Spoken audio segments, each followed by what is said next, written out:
BJP नकारात्मक लोगों के एक समूह है। आस्था सकारात्मक है, आस्था जोड़ती है और हर जोड़ने वाली चीज से भारतीय जनता पार्टी चिढ़ती है। उनको नकारात्मकता चाहिए, आस्था सकारात्मक लोगों के साथ है, आस्था जोड़ती है, आस्था भाईचारा लाती है। आप आस्था आपस में प्रेम, व्यवहार, सम्मान बढ़ाते आए। सवाल आस्था का है या फिर वोट बैंक का? मस्जिद में पॉलिटिकल मीटिंग हुई तो तुष्टीकरण पर सवाल तो उठेंगे ही, और जब सवाल उठे तो सफाई क्यों? खुलकर बोलिए कि जोड़ने चले हैं, तो फिर डर किस बात का? देखिए, श्री अखिलेश यादव जी अपने को दिखाना चाहते हैं कि मौलाना अखिलेश यादव हैं। तुष्टीकरण की राजनीति की पराकाष्ठा करने वाली ये समाजवादी पार्टी है और उसी का यह चरित्र है कि मस्जिद के अंदर सांसदों के साथ बैठ करके और एक यह संदेश देना कि वह मुसलमानों के बहुत बड़े मसीहा हैं।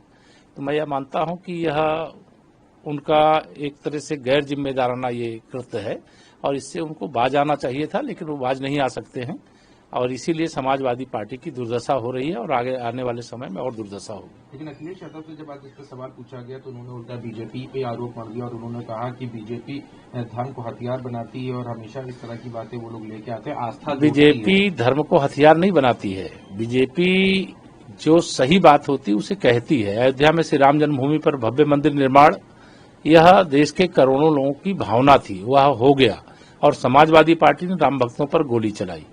समाजवादी पार्टी का चरित्र सदा से हिंदू विरोधी रहा है, मुस्लिम परस्त रहा है और जिसका खामियाजा समाजवादी पार्टी को सत्ता से बेदखल होकर के भुगतना पड़ा। दरअसल बीते दिन सपा के राष्ट्रीय अध्यक्ष अखिलेश यादव संसद भवन के पास वाली मस्जिद में सपा सांसदों के साथ बैठे थे। जैसे ही उनकी फोटो सामने आई, सवाल उठने लगे। रामपुर के सांसद मौलाना मोहबुल्ला नदवी ने मस्जिद में सपा की बैठक की थी। जिस मस्जिद के वे इमाम हैं, वो नई दिल्ली स्थित पार्लियामेंट स्टेट मस्जिद में है। तस्वीर में देखें तो वो बैठक को संबोधित कर रहे हैं और अखिलेश यादव, धर्मेंद्र यादव, जियाउर रहमान बाग और कई दूसरे लोग इस बैठक में मौजूद हैं। नई दिल्ली की जो जामा मस्जिद है पार्लियामेंट के सामने, वो दिल्ली वक्फ बोर्ड के ज़रिए संचालित है।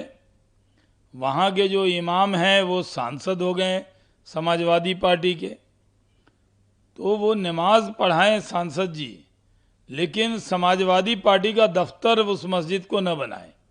समाजवादी पार्टी बैठक करे तो अपने दफ्तर में करे। क्या वो मस्जिदों का दुरुपयोग करेगी?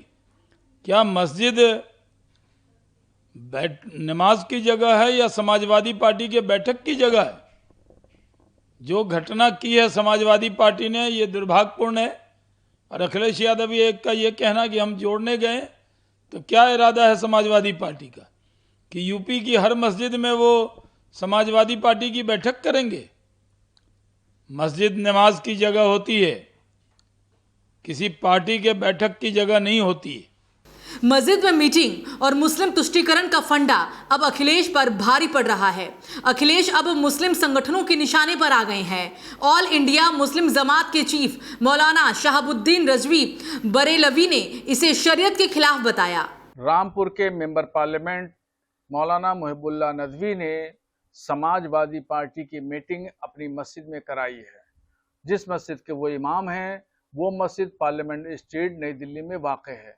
मस्जिद के सहन के अंदर देखा जा सकता है फोटो में कि वो बैठे एक मीटिंग को संबोधित कर रहे हैं और उस मीटिंग में अखिलेश यादव, धर्मेंद्र यादव, जियाउर रहमान बाग और कई हिंदू हजरात हैं, 2 महिलाएं उसमें भी शामिल हैं। तो मस्जिद खुदा का घर है और खुदा की इबादत के अलावा वहाँ पर और कोई काम नहीं किया जा सकता। राजनीति बातें करना, सियासी भाषणबाजी करना या पॉलिटिकल पार्टी की मीटिंग करना, ये सब शरीयत के खिलाफ है और मौलाना मोहबुल्ला नदवी इस्लाम की नज़र में वो मुजरिम हैं और मुसलमानों के कटघरे में खड़े हैं। मैं मौलाना से मुतालबा करता हूँ कि वो जो है वो तौबा करें और पूरी कौम से माफ़ी मांगें। वैसे तो समाजवादी पार्टी MY यानी कि मुस्लिम यादव के समीकरण पर राजनीतिक पकड़ रखती है। यूपी में मुस्लिम अधिकतर सपा के पाले में है। कहा यह भी जा सकता है कि सपा की मजबूती यादव मुस्लिम वोटर के साथ आने से बनती है। ऐसे में समझिए कि मस्जिद में अखिलेश की मीटिंग के क्या मायने हो सकते हैं।